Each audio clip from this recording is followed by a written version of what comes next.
এই 1804 জন নাম প্রকাশিত হয়েছে এবং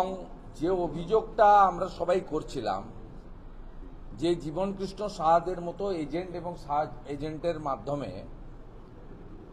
যে অর্থ তোলা হয়েছে পার্থ চ্যাটার্জি এবং লিপস অ্যান্ড বাউন্সের চিফ এক্সিকিউটিভ অফিসার কালীঘাটের কাকু খ্যাত সুজয় কৃষ্ণ ভদ্ররা ভাইপোর বিহাপে এবং তৃণমূল কংগ্রেসের বিহাপে মমতা বন্দ্যোপাধ্যায়ের প্রতিনিধি হিসেবে যে অর্থ কালেকশন করেছেন তার মেজর টাকাটাই কালীঘাটে গেছে, এটা ইতিমধ্যে বিভিন্নভাবে প্রমাণিত। আর একটা অংশ আমরা বলেছিলাম যে তৃণমূল কংগ্রেসের সর্বভোগ নেতারা তারা শিক্ষক শিক্ষিকার মতো যেখানে মেধার প্রশ্ন আছে, যেখানে পরীক্ষার প্রশ্ন আছে, যেখানে যোগ্যতার প্রশ্ন আছে, তাদেরকে বাদ দিয়ে শুধুমাত্র তৃণমূল কংগ্রেসের নেতা হিসেবে বা তৃণমূল কংগ্রেসের উচ্চ নেতৃত্ব বা মুখ্যমন্ত্রীর ঘনিষ্ঠ বৃত্তে থাকার জন্য তারা চাকরি পেয়েছে। ইতিমধ্যে এই অসম্পূর্ণ তালিকাতেও যা নাম এসেছে তাদের মধ্যে উল্লেখযোগ্য উত্তর দিনাজপুরের চোপড়ার বিধায়ক হামিদুল রহমানের মেয়ে রোশনারা বেগম, পরেশ অধিকারীর প্রাক্তন মন্ত্রী পরেশ অধিকারীর মেয়ে অঙ্কিতা অধিকারী, বিংলার জলচকের তৃণমূলের অঞ্চল সভাপতি অজয় মাঝি, রাজপুর সোনারপুরের তৃণমূল কাউন্সিলর কুহেলি ঘোষ, হিঙ্গলগঞ্জের তৃণমূল কংগ্রেসের সভানেত্রী প্রাক্তন সভানেত্রী ব্লকের প্রিয়াঙ্কা মণ্ডল, হুগলি জেলা পরিষদের গতবারের শিক্ষা কর্মাধ্যক্ষা সাইনা সুলতানা, তৃণমূল বিধায়ক তথা শাসক দলের মুখ্য সচেতক নির্মল ঘোষের বৌমা শম্পা ঘোষ, হুগলির প্রাক্তন জেলা পরিষদ সদস্য বিভাস মালিকের স্ত্রী সন্তোষী মালিক, খানাকুলের তৃণমূল নেতা মইনুল হকের স্ত্রী নমিতা আদক, প্রাক্তন তৃণমূল ব্লক সভাপতি ঝালদার দীনদয়াল সিং, বারাসাতের তৃণমূলের জেলা পরিষদ মেম্বারের ছেলে মোহাম্মদ নিজামুল্লাহ। এই রকম অসংখ্য নাম আপনারা দেখছেন এসেছে।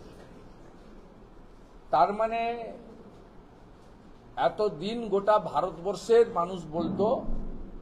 যে তৃণমূল কংগ্রেস চোর, এখন নিজেরাই স্বীকার করলো যে আমরা চোর,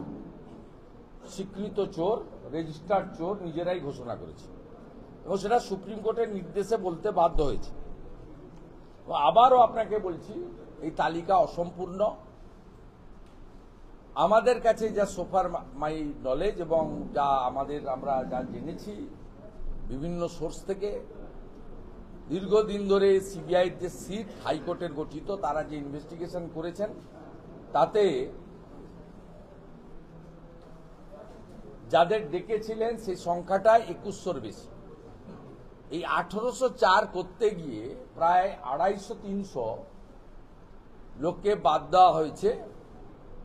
যার মধ্যে মুখ্যমন্ত্রী এবং অন্য অনেকেরই ঘনিষ্ঠ আত্মীয়দের নাম খুব কেয়ারফুলি বাদ দেওয়া হয়েছে। আমি পিটিশনারদের আবেদন করব এই 1804 জনের তালিকা সুপ্রিম কোর্টে গিয়ে তারা অবিলম্বে দ্বারস্থ হন যে সিবিআইয়ের কাছ থেকে ক্রস চেকিং করার জন্য যে এই তালিকাটা সম্পূর্ণ তালিকা না অসম্পূর্ণ তালিকা। কারণ লাস্ট অর্ডারে সুপ্রিম কোর্ট পরিষ্কার বলে দিয়েছে একজনও যদি অবৈধ লোককে আপনারা 7 তারিখের সম্ভাব্য পরীক্ষাতে বসার সুযোগ দেন তাহলে আমরা কিন্তু সিবিআই তদন্তের নির্দেশ দেব এবং কড়া ব্যবস্থা নেব। আপনারা লাইভ ল ছিল, প্রত্যেকে সেটা দেখেছেন, নতুন করে আমার রিপিট করার কিছু নেই। তাই আমি পিটিশনারদের কাছে আবেদন করব, তাদের লয়ারদের কাছে আবেদন করব যে তারা যেন অবিলম্বে কাল পরশুর মধ্যে এই 1804 তালিকা নিয়ে এই তালিকা সুপ্রিম কোর্ট থেকে দ্রুততার সঙ্গে সিবিআইয়ের কাছে পাঠিয়ে যাতে এই তালিকাটাকে ক্রস চেকিং, এসএসসির যে তালিকাটা সত্যিকারে কমপ্লিটেড তালিকা না ইনকমপ্লিটেড তালিকা, পার্সিয়াল তালিকা, এই সত্যটা সামনে আনা দরকার রয়েছে, কারণ এর সঙ্গে মাননীয় মুখ্যমন্ত্রী নিজে যুক্ত।